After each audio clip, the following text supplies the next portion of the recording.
नमस्कार प्यारे बच्चों, मैं लेख शेखर शर्मा आपको बायोलॉजी पढ़ा रहा हूँ और हम बायोलॉजी में एक वेरी इम्पोर्टेंट टॉपिक के बारे में पढ़ रहे हैं, क्लीवेज के बारे में, जिसे सेलुलेशन या सेगमेंटेशन के नाम से भी जाना जाता है। ठीक है, क्लीवेज के बारे में हम पढ़ेंगे। और जो ये क्लीवेज नाम का जो ये टॉपिक है,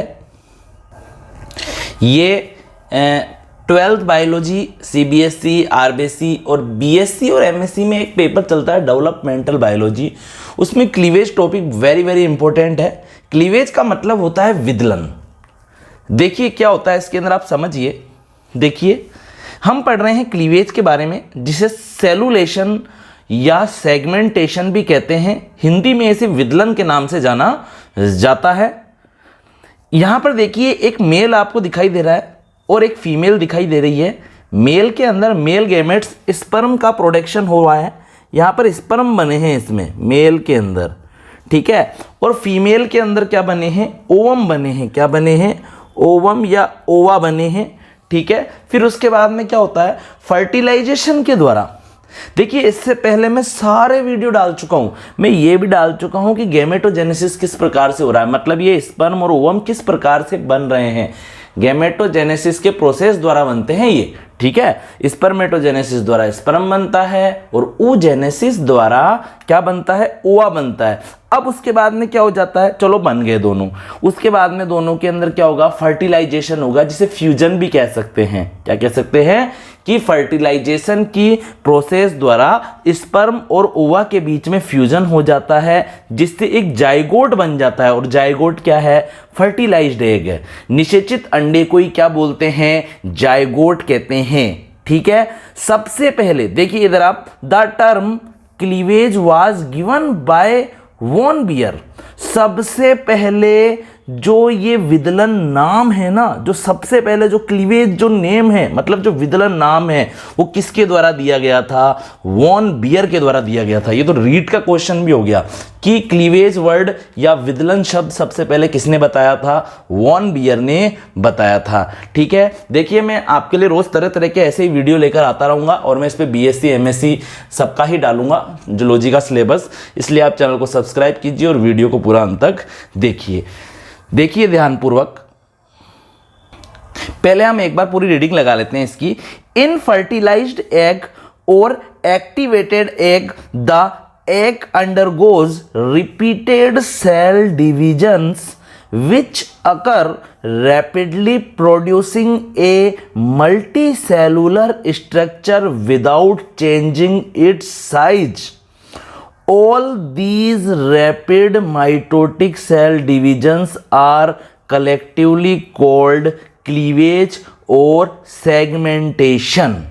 यहां पर क्या बताया गया है कि फर्टिलाइज एग और एक्टिवेटेड एग, मतलब कि जो निषेचित अंडा है या जो सक्रिय अंडा है, निषेचित अंडे को अपन एक्टिवेटेड एग यानी कि सक्रिय अंडा भी तो कह सकते हैं, क्योंकि जब तक एग फर्टिलाइज नहीं होगा, निषेचित नहीं होगा, एग से क्या नहीं बन सकता है? एम्ब्रियो नहीं बन सकता है। और एम्ब्रियो हमेशा किससे बनता है बच्चों? एम्ब्रियो हमेशा बनता है एक्टिवेटेड एग से। और एक्टिवेटेड एग कौन सा होता है? फर्टिलाइज एग ही क्या होता है? एक्टिवेटेड एग होता है। ठीक है, फिर क्या होता है? The egg undergoes repeated cell divisions which occurs rapidly, producing a multicellular structure without changing its size. निषेचित या जो सक्रिय अंडा है, उस अंडे की आकार में वृद्धि हुए बिना ही बहुकोशिकीय रूप धारण करने के लिए जाइगोट के अंदर या युग्मनज के अंदर लगातार क्या होता रहता है? समसूत्री विभाजन होता है, जिसे ही क्या बोलते हैं बच्चों? जिसे ही क्या बोलते हैं? विदलन या विखंडन कहते हैं। यानी कि यहां पर आप समझो ध्यानपूर्वक, सेल डिवीजन और क्लीवेज में क्या अंतर बताया गया है। यहां पर यह बताया गया है कि जाइगोट के अंदर नॉन स्टॉप क्या होते रहेंगे? रिपीटेटिव, लगातार क्या होते रहेंगे बच्चों? लगातार समसूत्री विभाजन होते रहेंगे। लगातार क्या होते रहेंगे? लगातार कंटिन्यूअसली रैपिडली माइटोटिक डिवीजन होते रहेंगे। ठीक है, और माइटोटिक डिवीजन से क्या बन जाएगी? एक अपन बोल देंगे एक मल्टी सेलुलर स्ट्रक्चर का निर्माण होगा। ठीक है, लेकिन उसके साइज में कोई चेंज नहीं होगा। उसका साइज किसके बराबर होगा? जाइगोट के बराबर ही होगा। किसके बराबर होगा? जाइगोट के इक्वल ही होगा। तो यही तो बोल रहा है, देखो, इनफर्टिलाइज एग और एक्टिवेटेड एग्स मतलब जो निषेचित अंडे हैं या जो सक्रिय अंडे हैं, ठीक है, उनके अंदर क्या होता रहता है? लगातार रिपीटेड सेल डिवीजन होता रहता है, लगातार समसूत्री विभाजन होता रहता है, जिसके कारण क्या होता है? एक ऐसी मल्टी सेलुलर स्ट्रक्चर बनती है, एक ऐसी बहुकोशिकीय संरचना बनती है जिसका साइज बिल्कुल जाइगोट के ही इक्वल होता है। मतलब कि सेल की नंबर में तो वृद्धि हो रही है, सेल के नंबर तो इंक्रीज हो रहे हैं, मतलब जाइगोट में कोशिकाएं तो बढ़ रही है, लेकिन जाइगोट का साइज नहीं बढ़ रहा है। क्या नहीं बढ़ रहा है? साइज नहीं बढ़ रहा है। आ रही है बात आपको समझ में? और जितने भी ये लगातार समसूत्री विभाजन हो रहे हैं, जिससे जाइगोट से क्या बन रही है? एक मल्टी सेलुलर एक स्ट्रक्चर बन रही है, जिसका जो साइज है वो इंक्रीज नहीं होता है। उसका साइज तो किसके इक्वल रहता है? जाइगोट के इक्वल रहता है। इन्हीं सेल डिवीजन को क्या बोलते हैं? क्लीवेज या सेगमेंटेशन कहते हैं। इंग्लिश में भी आप आराम से याद कर सकते हैं कि इन फर्टिलाइज्ड एग और activated egg, the egg undergoes repeated cell divisions which occurs rapidly producing a multicellular structure without changing its size. All these rapid mitotic cell divisions are collectively called cleavage और segmentation. फिर आगे क्या होता है देखिए आप, cleavage के process द्वारा सिंगल सेल्ड जाइगोट में सक्सेसिव माइटोटिक सेल डिवीजन द्वारा कॉम्प्लेक्स मल्टीसेलुलर स्ट्रक्चर बनती है। विदलन की क्रिया के द्वारा क्या होता है? क्लीवेज की प्रोसेस द्वारा मतलब विदलन की प्रक्रिया द्वारा जो सिंगल सेल जाइगोट है, जो एकल कोशिकीय जो युग्मनज बनाता ना, स्पर्म और ओवा के बीच में जब फर्टिलाइजेशन हुआ था, उससे क्या बनाता? एक सिंगल सेल जाइगोट बनाता, एक कोशिकीय युग्मनज बनाता। इसमें क्या होता रहता है बच्चों? इसके अंदर सक्सेसिव मतलब क्रमिक, सक्सेसिव मतलब होता है क्रमिक रूप से माइटोटिक सेल डिवीजन द्वारा कॉम्प्लेक्स मल्टीसेलुलर स्ट्रक्चर बनती है। क्लीवेज की प्रक्रिया द्वारा, अपन या ऐसे बोल सकते हैं कि क्लीवेज के प्रोसेस मतलब कि विदलन की प्रक्रिया द्वारा एकल कोशिकीय युग्मनज में लगातार क्रमिक रूप से समसूत्री विभाजनों द्वारा एक जटिल बहुकोशिकीय संरचना बनती है। क्या बनती है? एक जटिल बहुकोशिकीय संरचना बनती है। ठीक है, अब आगे देखिए, cells produced as a result of cleavage are term as blastomeres. जो यहां पर क्लीवेज के द्वारा जो जाइगोट में जो बहुत सारी जो सेल्स बन रही है ना, जिन सेल का प्रोडक्शन हो रहा है, वो सेल्स क्या कहलाती है? ब्लास्टोमियर्स कहलाती है। क्या कहलाती है? ब्लास्टोमियर्स कहलाती है। लो, आपको बिल्कुल ही क्लियर कर देते हैं, बिल्कुल ही सरल है, ऐसा कुछ भी नहीं है। देखो इधर आप देखो, माना कि ये जाइगोट है, ठीक है। अभी जाइगोट में क्या हुआ? क्लीवेज हुआ। अपन यहां लिख देते हैं क्लीवेज,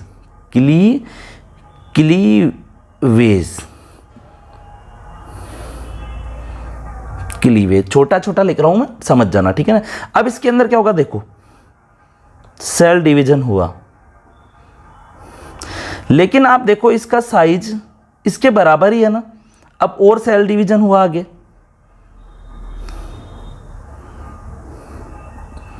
4 सेल हो गई, लेकिन साइज पे कोई अंतर पड़ा क्या? साइज तो तीनों का ही क्या है? बराबर है।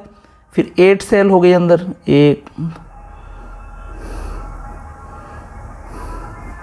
8 सेल हो गई, तो भी साइज वो का वही है, ठीक है। अब यहां पर जो ये सेल्स बन रही है ना, ये जो छोटी छोटी सेल्स बन रही है, क्या कहलाती है? ये ब्लास्टोमियर्स कहलाती है। क्या कहलाती है? ये ब्लास्टोमियर्स कहलाती है। ये क्या कहलाती है?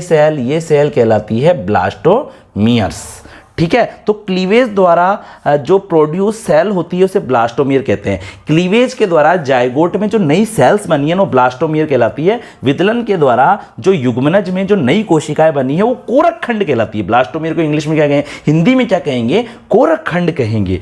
अब यहां पर है ना कुछ आपको मैं अंतर बता देता हूं, कुछ डिफरेंट बता देता हूं कि ये क्लीवेज और नॉर्मल जो माइटोसिस जो डिवीजन है, मतलब कि जो क्लीवेज है और जो साधारण जो समसूत्री जो विभाजन है उसमें क्या अंतर होता है।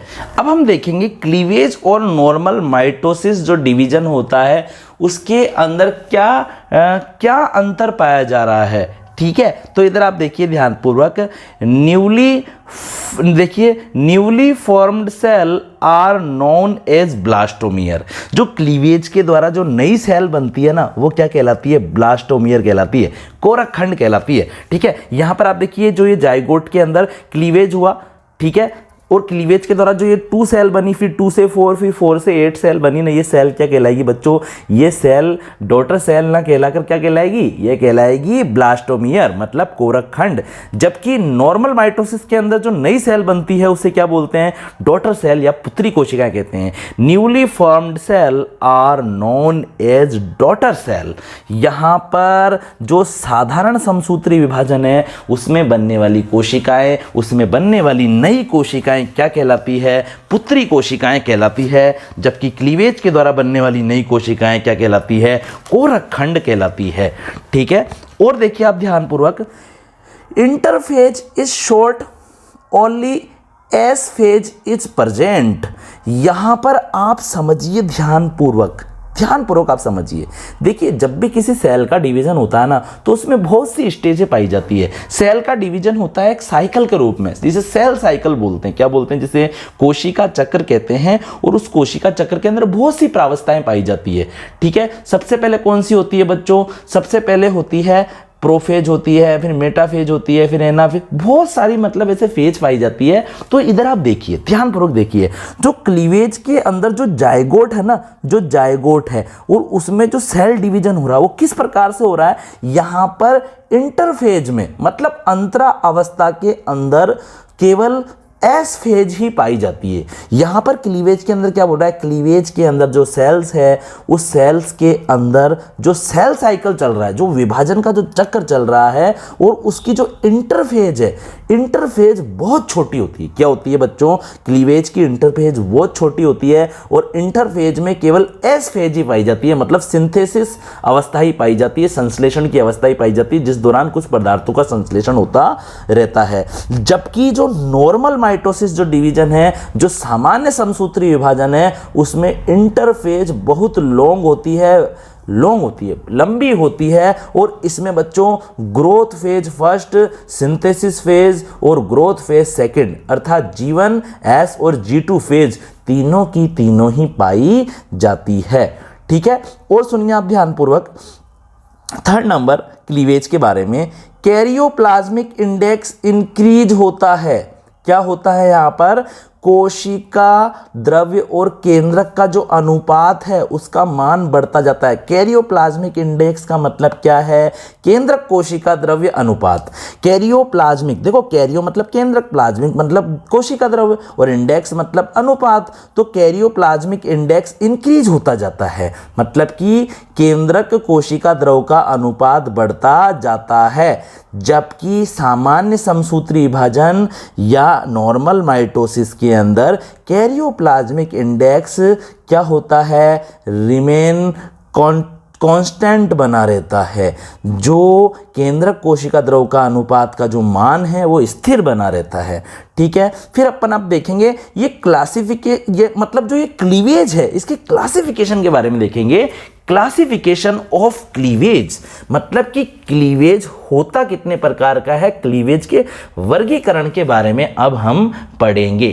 ठीक है, तो कुछ अलग अलग प्रकार के आधार पर, कुछ अलग अलग मेथड के आधार पर क्या कर दिया गया है, जो ये क्लीवेज है इसका क्लासिफिकेशन कर दिया गया है। जैसे फर्स्ट क्या है, on the basis of fat of blastomere, on the basis of fat of blastomere, जो कोरक खंड बने हैं उनकी नियति के आधार पर क्लीवेज या विदलन का वर्गीकरण, कि जो भैया यहाँ पर ये जो इधर आप देखिए मेरी इस फिंगर की तरफ, यहाँ पर जो जाइगोट में क्लीवेज से जो क्या बनी है, ब्लास्टोमियर बना है, उन ब्लास्टोमियर से आगे जाकर क्या बनेगा, ब्रेन बनेगा, हार्ट बनेगा, इंटेस्टाइन बनेगी, या क्या बनेगा, नर्वस सिस्टम बनेगा, या ब्रेन क्या बनेगा। ठीक है, उस बेसिस के आधार पर जो क्लीवेज होता है वो 2 टाइप का होता है, डिटर्मिनेट क्लीवेज और इनडिटर्मिनेट क्लीवेज। तो अपन क्या पढ़ रहे हैं, क्लासिफिकेशन और क्लीवेज पढ़ रहे हैं, अपन जो विदलन है उसका वर्गीकरण पढ़ रहे हैं। ठीक है, on the basis of fate of blastomeres, कि जो कोरक खंड बनी है उसकी भविष्य में क्या नियति होगी, भविष्य में उन कोरक खंडों से क्या बनेगा, इस आधार पर भी क्लीवेज का क्लासिफिकेशन कर सकते हैं, विदलन का वर्गीकरण कर सकते हैं। और ब्लास्टोमियर की फेट की बेसिस पर क्लीवेज 2 टाइप का होता है, डिटर्मिनेट क्लीवेज, इनडिटर्मिनेट क्लीवेज, मतलब निर्धारी विदलन और अनिर्धारी विदलन। नाम से पता चल गया होगा। देखिए अपन पढ़ लेते हैं एक बार डिटर्मिनेट क्लीवेज को क्या बोलते हैं। The fate of blastomere is fixed, determined, example blastomere forms a particular portion of embryo. यहां पर क्या बताया गया है कि इस प्रकार के विदलन में जो ब्लास्टोमियर्स बन रही है ना, या जो कोरक खंड बन रही है, उनकी जो नियति है, जो उनका भविष्य है वो निश्चित है। क्या है वो, निश्चित है। जैसे बीएड करने वालों की नियति फिक्स है कि वो आगे जाकर टीचर का फॉर्म भरेंगे और गवर्नमेंट टीचर बनेंगे। ठीक है, तो सभी के साथ मेरी शुभकामनाएं हैं, आप सभी तैयारी कीजिए जो रीट का एग्जाम दे रहे हैं। ठीक है, तो डिटरमाइंड क्लीवेज के अंदर क्या होता है, जो ब्लास्टोमियर बन रही है, जो कोरक खंड बन रही है, उसका जो फेट है, उसका जो भविष्य है, उसकी जो नियति है या उसकी जो किस्मत है वो फिक्स है। यहाँ पर क्या है, वो फिक्स है। ठीक है, अर्थात प्रत्येक ब्लास्टोमियर से एक निश्चित भाग बनता है। क्या बनता है, ये फिक्स हो जाता है पहले कि इस ब्लास्टोमियर से ये भाग बनेगा, इस ब्लास्टोमियर से ये भाग बनेगा। मतलब ये वाली जो ब्लास्टोमियर है वो केवल ब्रेन बनाएगी और दूसरी वाली ब्लास्टोमियर हार्ट बनाएगी। ठीक है, तो डिटरमाइंड क्लीवेज के अंदर क्या होता है, जो ब्लास्टोमियर का जो फेट होता है, जो उसका नियति होती है वो फिक्स रहती है, और डिटरमाइंड रहता है कि ब्लास्टोमियर आगे जाकर कौन सा पर्टिकुलर पोर्शन बनाएगी। और ये बच्चों जो डिटरमिनेट जो क्लीवेज पाया जाता है, ये जो निर्धारी विदलन पाया जाता है, किस में पाया जाता है, ये नीमेटोड्स में पाया जाता है। किस में पाया जाता है, ये नीमेटोड्स में पाया जाता है। साथ ही साथ एनेलिडा के एनिमल्स में पाया जाता है, मोलस्का में पाया जाता है। नीमेटोडा के बारे में तो आप जानते होंगे, नीमेटोडा क्या है, इसमें कृमियों को रखा गया है, इसमें वॉर्म्स को रखा गया है। ठीक है, जो पैरासाइट के रूप में पाए जाते हैं एनिमल्स के अंदर। ठीक है, एनेलिडा का तो आपको पता ही है, एनेलिडा जोंक हो गई, अपनी लीच, जोंक नहीं होती, खून पीती है। हीरोडिनेरिया नाम सुना होगा आपने। अर्थवॉर्म हो गया अपना केचुआ, केचुआ भाई साहब अपना, उसको एनेलिडा में रखा गया है। एनेलिडा मतलब जिनकी बॉडी के ऊपर सेगमेंट पाए जा रहे हैं, जो खंडों में बटी हुई है बॉडी, उसे एनेलिडा में रख दिया गया है। मोलस्का क्या है, जिनकी बॉडी के चारों तरफ कैल्शियम कार्बोनेट का खोल पाया जाता है, शेल पाया जाता है। ठीक है, जैसे कि सीपी हो गया, पायला हो गया, पायला घोंगा, जिसे एप्पल घोंगा भी कहते हैं या सेव घोंगा भी कहते हैं। ठीक है ना, ये तो नीमेटोडा, एनेलिडा, मोलस्का के अंदर डिटरमिनेट क्लीवेज अर्थात निर्धारी विदलन पाया जाता है। अब अपन पढ़ते हैं इनडिटरमिनेट क्लीवेज के बारे में। The fate of blastomere is not definite, these are totipotent in early stage of embryo. इस प्रकार के विदलन में जो ब्लास्टोमियर्स बन रही है या जो कोरक खंड बन रही है, उसकी नियति, उसकी किस्मत या उसका जो भविष्य है वो बिल्कुल भी निश्चित नहीं होता है। ठीक है, यहां तक कि प्रत्येक कोशिका ही क्या कर सकती है, प्रत्येक कोशिका एवरी सेल ही क्या बना सकती है, पूरे के पूरे भ्रूण का निर्माण कर सकती है, पूरे के पूरे एम्ब्रियो का फॉर्मेशन कर सकती है। देखो ना, बोल रहा है ना, the fate of blastomere is not defined. यहां पर जो ब्लास्टोमियर बना है ना क्लीवेज से, जो कोरक खंड बने हैं, उनकी नियति निश्चित नहीं होती है, यानी कि ये फिक्स नहीं रहता है कि ये वाला जो ब्लास्टोमियर है ये ब्रेन बनाएगा, ये वाला ब्लास्टोमियर स्किन बनाएगा, ये बोन बनाएगा, ये इंटेस्टाइन बनाएगा, ये हार्ट बनाएगा, ऐसा कुछ फिक्स नहीं रहता। बल्कि क्या होता है यहाँ पर तो प्रत्येक कोशिका, सारी की सारी ब्लास्टोमियर, या अपन बोल सकते हैं एवरी ब्लास्टोमियर, हर ब्लास्टोमियर ही क्या होती है अपनी आप में टोटीपोटेंट होती है, पूर्ण शक्त होती है, और वो पूरा का पूरा एम्ब्रियो बनाने की क्षमता रखती है। जैसे कि ह्यूमन में अब आप समझना, ह्यूमन में समझना, देखो माना कि ह्यूमन का ये जायगोट है, इसमें क्लीवेज द्वारा 2 सेल बन गई, ठीक है। अब अगर ये 2 सेल क्या है, ब्लास्टोमियर मतलब कोरक खंड है। अगर पता है अगर अपन इन दोनों ब्लास्टोमियर को अलग कर देना तो मालूम है क्या होगा, दोनों ब्लास्टोमियर से 2 एम्ब्रियो बन जाएंगे, और जो मदर है उसके यूटेरस में, उसके गर्भाशय में 2 बच्चे उत्पन्न हो जाएंगे, 2 बच्चे पैदा हो जाएंगे बाद में 9 महीने बाद। आ रही है बात आपको समझ में? लेकिन भैया मोलस्का में ऐसा नहीं है। मोलस्का में अगर आपने क्लीवेज होने के बाद सेलों को अलग कर दिया ना तो मालूम है क्या होगा, जो एम्ब्रियो बनेंगे वो अंडर डेवलप्ड होंगे या अनडेवलप्ड होंगे, अविकसित होंगे, उनमें हार्ट ही नहीं होगा, उनमें ब्रेन ही नहीं होगा, ऐसे लूले लंगड़े पैदा हो जाएंगे। यार ये बात आपको समझ में? अब अपन क्या पढ़ रहे हैं, क्लासिफिकेशन ऑफ क्लीवेज का दूसरा टाइप पढ़ रहे हैं, on the basis of amount of yolk, ठीक है। योग की मात्रा के आधार पर विदलन का वर्गीकरण अपन पढ़ेंगे, मतलब कि योग का अमाउंट कितना है एग के अंदर, ठीक है, या जायगोट के अंदर, उसकी बेसिस पर अपन क्या पढ़ लेंगे, क्लीवेज के टाइप के बारे में या क्लासिफिकेशन के बारे में अभी पढ़ लेंगे। अब अपन पढ़ेंगे on the basis of amount of योग, योग की मात्रा के आधार पर क्लीवेज के क्लासिफिकेशन के बारे में हम पढ़ेंगे।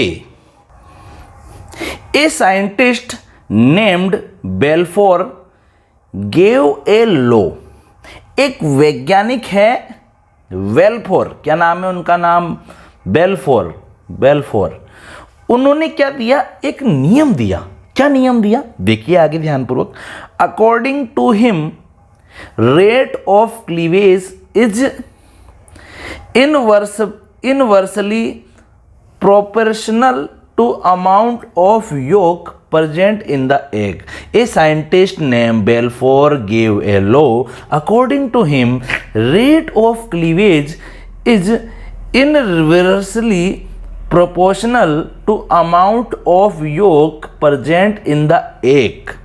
यहाँ पर क्या बोल रहा है कि जो हमारे जो वैज्ञानिक है बेल्फोर जी, उन्होंने क्या दिया, एक नियम दे दिया क्लीवेज के बारे में। क्या दे दिया, एक नियम ही बना दिया कि जो क्लीवेज की जो रेट होती है, जो क्लीवेज की जो रेट होती है, मतलब जो विदलन की जो दर होती है ना, वो अंडे में उपस्थित योग यानी कि पीतक की मात्रा के क्या होती है बच्चों, पीतक की मात्रा के व्युत्क्रमानुपाती होती है।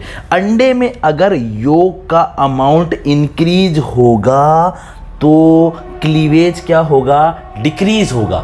आ रही है बात आपको समझ में? और अगर एग के अंदर योग की क्वांटिटी या अमाउंट अगर क्या होगा, डिक्रीज होगा, तो क्लीवेज क्या होगा, इंक्रीज होगा। इसको मैं दूसरे उदाहरण द्वारा समझाता हूं। जो ये साइंटिस्ट बेल्फोर है ना, इन्होंने क्या बताया कि अगर अंडे में पीतक की मात्रा बढ़ती है ना, तो जो पीतक की बढ़ी हुई मात्रा है वो विदलन में बाधा पहुंचाती है। क्या पहुंचाती है, बाधा पहुंचाती है, ठीक है।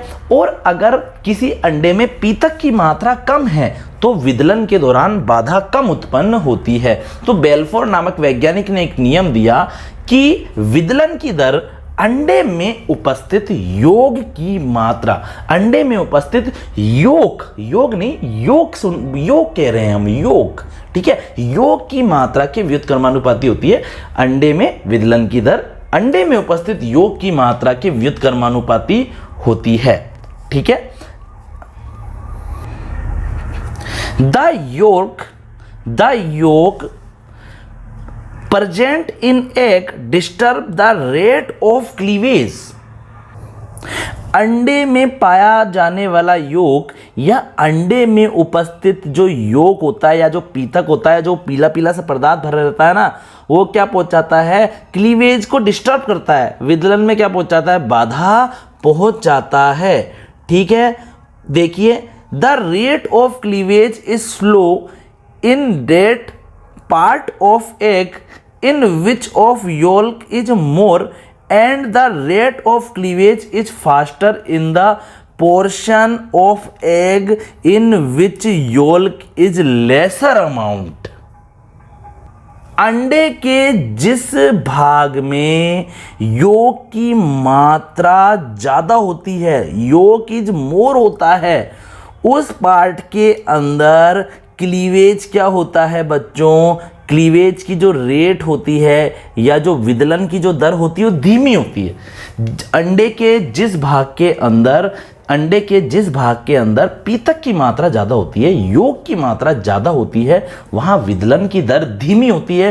तथा अंडे के जिस भाग में योक कम मात्रा में पाया जाता है वहाँ विदलन की दर अधिक होती है। ठीक है। Mostly cleavage is of two type. मुख्य रूप से विदलन कितने प्रकार का होता है? 2 प्रकार का होता है। कितने प्रकार का होता है? 2 टाइप का होता है, कंप्लीट और होलोब्लास्टिक। एक तो होता है पूर्णभंजी विदलन, जिसे क्या बोलते हैं? कंप्लीट और होलोब्लास्टिक विदलन के नाम से जाना जाता है, जिसे हिंदी में क्या कहेंगे? पूर्णभंजी विदलन। और एक होता है मीरोब्लास्टिक इनकम्प्लीट क्लीवेज। इसको क्या बोलते हैं? इसे अंशभंजी विदलन के नाम से जाना जाता है। कंप्लीट और होलोब्लास्टिक, देखो मैं आपको थोड़ा हिंदी में बता देता हूं, पहले आप समझ लीजिए। कंप्लीट और होलोब्लास्टिक जो क्लीवेज है ना, ये देखो नाम से पता चल रहा है पूर्ण विदलन।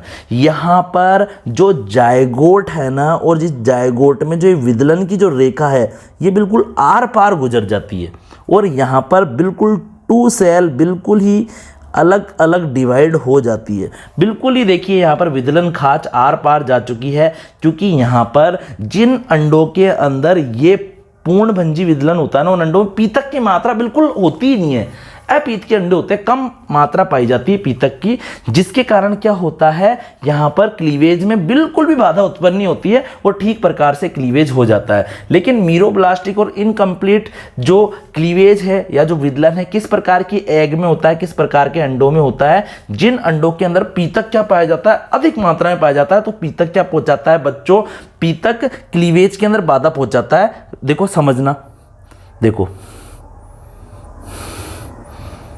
इस प्रकार का विदलन हुआ। क्या जो ये विदलन की खांच है, इस कंप्लीट में तो देखो आर पार ही हो गई, बिल्कुल 2 भागों में डिवाइड कर दिया जायगोट को। लेकिन यहाँ पे क्या जायगोट पूरी तरह से 2 भागों में बटा? क्या क्यों नहीं बट पाया? क्योंकि बीच के अंदर क्या आ गया? इसके पीतक आ गया। क्या आ गया? यहाँ पर पीतक आ गया। ठीक है। तो कंप्लीट और होलोब्लास्टिक क्लीवेज में आप देखिए ध्यानपूर्वक, when cleavage furrow passes through the egg completely, जब विदलन की जो खांच है, क्लीवेज फरो मतलब जो विदलन की जो खांच है संपूर्ण अंडे से ही गुजर जाती है, अंडे के आर पार ही हो जाती है, तो उसे क्या बोलते हैं? कंप्लीट और होलोब्लास्टिक क्लीवेज कहते हैं। ठीक है। अब पूर्ण अंड में विभाजन हो रहा है, यहां पर अंडे में पूरी तरह से क्या हो रहा है? विभाजन हो रहा है, और यहां पर अंडा पूरी तरह से 2 भागों में बट जाता है। ठीक है। फिर 4 भागों में बट जाता है, फिर 8 भागों में बट जाता है, ब्लास्टोमियर बन जाती है। और ब्लास्टोमियर को चाहे तो अपन चिमटी से या चींटी का या फोर्सिप का उपयोग करते हुए अलग भी कर सकते हैं। अब ये जो होलोब्लास्टिक जो क्लीवेज है ना, ये भी 2 टाइप का है, equal holoblastic, unequal holoblastic. Blastomere of same size, जो इक्वल होलोब्लास्टिक के अंदर जो ब्लास्टोमियर बन रही है ना क्लीवेज से, जो कोरक खंड बन रहे हैं, वो सेम साइज के होते हैं, समान आकार के होते हैं। लेकिन जो अनइक्वल जो होलोब्लास्टिक के अंदर जो ब्लास्टोमियर बनती है वो अनइक्वल साइज की होती है, असमान आकार के कोरक खंड बनते हैं। इक्वल होलोब्लास्टिक क्लीवेज किस में पाया जाता है बच्चों? होमोलेसिथल और आइसोलेसिथल एग के अंदर पाया जाता है। कैसे अंडों में पाया जाता है? होमोलेसिथल और आइसोलेसिथल अंडों के अंदर पाया जाता है। समपीत की अंडों के अंदर ही पाया जाता है। होमोलेसिथल या आइसोलेसिथल अंडों को हिंदी में क्या कहते हैं? समपीत के अंडों में यह पाया जाता है। समपीत के अंडों में क्या होता है? पीतक बिल्कुल थोड़ी सी मात्रा में होता है और समान रूप से क्या होता है? बटा रहता है पूरे के पूरे अंडे के अंदर। जैसे कि मेमल्स के एग के अंदर, और मेमल्स में भी कौन से वाले मेमल्स? मेमल्स में भी है मेटाथीरियन। कौन से होते हैं? मेटाथीरियन और यूथीरियन। मेटाथीरियन और यूथीरियन। आ रही है बात आपको समझ में? यहां पर आप देखिए मेटाथीरियन और म्यूथीरियन। मैमल्स के अंदर भी कौन से आ गए यहाँ पर, मेटाथीरियन। देखो अपन यहाँ लिख देते हैं ना, एक एग्जाम्पल और लिख देते हैं, मेटाथीरियन हो गया और यूथीरियन, यूथीरियन।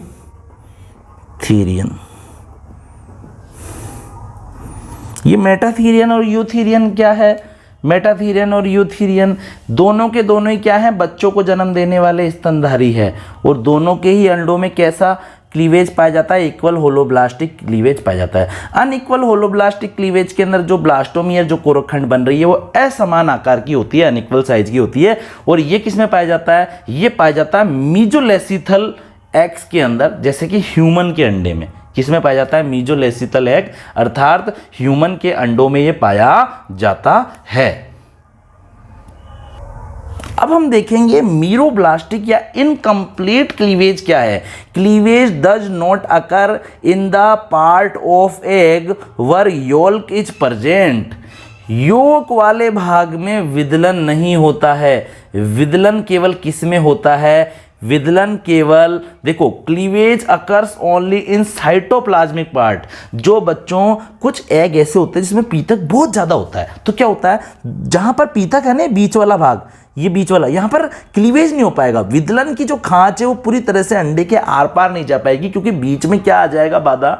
बीच में बाधा पहुंचाने के लिए, डिस्टर्ब करने के लिए कौन आ चुका है, योक आ चुका है, पीतक आ चुका है। तो यहाँ पर क्लीवेज अकर्स केवल किस में होता है, cleavage occurs only in cytoplasmic part में होता है, केवल कोशिका द्रवी भाग के अंदर ही विदलन होता है। ठीक है, और ये किस प्रकार के अंडों में पाया जाता है, फाउंड इन मेगालेसिथल एग के अंदर ये मीरोब्लास्टिक या इनकम्प्लीट क्लीवेज पाया जाता है। जो अधिपीत की जो अंडे हैं या जो अतिपीत की जो अंडे जिनमें पीतक भर भर के भरा हुआ है, आ रही है, मतलब जैसे अंडे होते हैं ना, मुर्गी का अंडा, बतख का अंडा से पीतक बहुत होता है, इसको खाने के काम में लेते हैं। ठीक है, उन अंडों को बोलते हैं मेगालेसिथल एग, और उनके अंदर मीरोब्लास्टिक इनकम्प्लीट मतलब कि अंशभंजी विदलन पाया जाता है।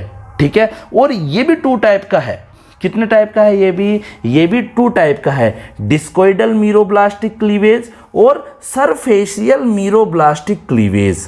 ठीक है, डिस्कोइडल मीरोब्लास्टिक क्लीवेज के अंदर क्या होता है, जो विदलन खांच होती है ना, वो थोड़ी गहराई तक पहुंच जाती है, आर पार तो नहीं पहुंचती है, लेकिन थोड़ी डिस्क तक पहुंच जाती है, थोड़ी गहराई तक पहुंच जाती है, इसलिए इसको डिस्कोइडल मीरोब्लास्टिक क्लीवेज बोल रहे हैं। लेकिन जो सुपरफिशियल जो मीरोब्लास्टिक क्लीवेज है, ये केवल सतह पर ही होकर रुक जाता है। डिस्कोइडल मीरोब्लास्टिक क्लीवेज और सुपरफिशियल मीरोब्लास्टिक क्लीवेज दोनों के दोनों ही मेगालेसिथल अंडों में पाया जाता है। डिस्कोइडल मीरोब्लास्टिक क्लीवेज किस में पाया जाता है बच्चों, बर्ड्स में, पक्षियों के अंडों में मिल जाएगा। रेप्टाइल्स मतलब जो ये सांप नहीं होते हैं, जो मगरमच्छ होते हैं, इनके अंडों में, मतलब सरीसृपों के अंडों में। प्रोटोथीरियन मैमल्स क्या होते हैं, अंडे देने वाले स्तनधारी। कुछ स्तनधारी ऐसे भी होते हैं जैसे गाय, भैंस, कुत्ता, बिल्ली, मनुष्य, बंदर, ये तो शिशुओं को जन्म देते हैं, बेबीज को जन्म देते हैं। लेकिन बच्चों जो चींटीखोर होता है, डक बिल प्लेटिपस, एकिडना, ये कुछ ऐसे प्राणी हैं जो जंगलों में रहते हैं, ऑस्ट्रेलिया वगैरह के जंगलों में, और ये अंडे देते हैं। तो ये इनको प्रोटोथीरिया में रख दिया। किस में रख दिया, प्रोटोथीरिया में रख दिया। और ये कैसे हैं, अंडे देने वाले स्तनधारी होते हैं। इनके अंडे बड़े होते हैं, मेगालेसिथल टाइप के होते हैं, तो इनके अंदर भी डिस्कोइडल मीरोब्लास्टिक क्लीवेज होता है। ठीक है, और सेंट्रोलेसिथल एग ऑफ इंसेक्ट, जो कीड़े मकोड़ों के अंदर जो केंद्र पीत के अंडे हैं, जहां पर पीतक केंद्र में अधिक पाया जाता है, उसके अंदर भी क्या पाया जाता है, मीरोब्लास्टिक क्लीवेज पाया जाता है। और कौन से प्रकार का पाया जाता है, सुपरफिशियल मीरोब्लास्टिक क्लीवेज पाया जाता है। अब हम देखेंगे सिग्निफिकेंस ऑफ क्लीवेज, विदलन का महत्व क्या है बच्चों, इसको आप ध्यानपूर्वक समझिए। फर्स्ट नंबर का आप सिग्निफिकेंस देखिए, there is no change in shape and size. विदलन में कभी भी जाइगोट या अंडे के आकार में या आकृति में परिवर्तन नहीं होता है। ठीक है, there is no change in shape and size. ठीक है, आकृति और आकार में परिवर्तन नहीं होता है। There is no change in shape and size of developing embryo till end stage of gastrula stage comes. जब तक गैस्ट्रुला अवस्था प्रारंभ नहीं हो जाती है। कौन सी एक गैस्ट्रुला अवस्था, देखो सबसे पहले क्या होता है, मेल गैमेट्स और फीमेल गैमेट्स बनते हैं, फिर दोनों का फ्यूजन हो जाता है, मतलब फर्टिलाइजेशन हो जाता है, जिससे जाइगोट बन जाता है। जाइगोट में क्लीवेज से क्या बनता है, मोरूला बनता है, ब्लास्टुला बनता है, फिर ब्लास्टुला से क्या बनता है, गैस्टुला बनता है, और गैस्टुला बनता है गैस्टुलेशन के द्वारा। तो ये क्या बोल रहा है कि जब तक गैस्ट्रुला स्टेज या गैस्ट्रुला अवस्था प्रारंभ नहीं हो जाती है तब तक क्या नहीं होता है, जब तक जो एग है या जो जाइगोट है उसके शेप और साइज में कोई परिवर्तन नहीं होता है। केवल क्या होता है, ब्लास्टोमियर की संख्या बढ़ती जाती है क्लीवेज के द्वारा। आ रही है बात आपको समझ में? मतलब कि विकासशील भ्रूण के आकार में गैस्ट्रुला अवस्था के अंत तक कोई भी अंतर नहीं आता है तथा केवल आकृति में यह अविभाजित अंड के समान ही यह रहता है। ठीक है, और देखिए आप, till then it remains just like undivided egg in shape. ये केवल किसके रूप में रहता है, यह आकृति में एक अविभाजित अंडे के समान हो जाता है। ठीक है, और आप देखिए, as a result of cleavage unicellular zygote change into multicellular structure. Cleavage का मुख्य जो क्या है उद्देश्य है, अरे भैया इसका मुख्य रिजल्ट क्या है, मेन रिजल्ट क्या है क्लीवेज का? क्लीवेज का मेन रिजल्ट यह है कि एक यूनिसेलुलर जाइगोट एक कोशिकीय युग्मनज लगातार समसूत्री विभाजनों द्वारा, ठीक है, लगातार रिपीटेटिव क्या करता रहता है, सेल डिवीजनों के द्वारा, लगातार समसूत्री विभाजनों के द्वारा किस में बदल जाता है, बहुकोशिकीय संरचना में बदल जाता है। तो देखिए, जो आज मैंने आपको पढ़ाया है, मुझे उम्मीद है जो भी आज मैंने आपको पढ़ाया है वो आपको समझ में आया होगा। ठीक है, क्लीवेज है क्या? देखो, जाते जाते वापस देखो, हो सकता है वीडियो बड़ा हो जाए, लेकिन मैं कभी भी जो विषय वस्तु होती है, जो हमारी सामग्री होती है पढ़ाई की, जो हमारा जो मैटर है, जो हमारा मटेरियल, स्टडी मटेरियल, उससे मैं कभी भी कंजूसी नहीं करता हूँ। ठीक है, सब कुछ बताने का प्रयास करता हूँ, क्योंकि एग्जाम में क्वेश्चन तो कहीं से भी आ सकते हैं, कंपटीशन एग्जाम में। ठीक है, तो अब हम नेक्स्ट क्लास के अंदर क्या पढ़ेंगे, स्टेज ऑफ एम्ब्रियोनिक डेवलपमेंट के बारे में पढ़ेंगे अपन, और इसमें अपन पढ़ेंगे कि कैसे मोरूला बन रहा है, कैसे फिर ब्लास्टुला बन रहा है, गैस्टुला बन रहा है। ठीक है, इन सब के बारे में हम पढ़ लेंगे। सभी को राधे राधे, जय श्री कृष्णा। आप सभी अपना ख्याल रखिए, चैनल को सब्सक्राइब कीजिए।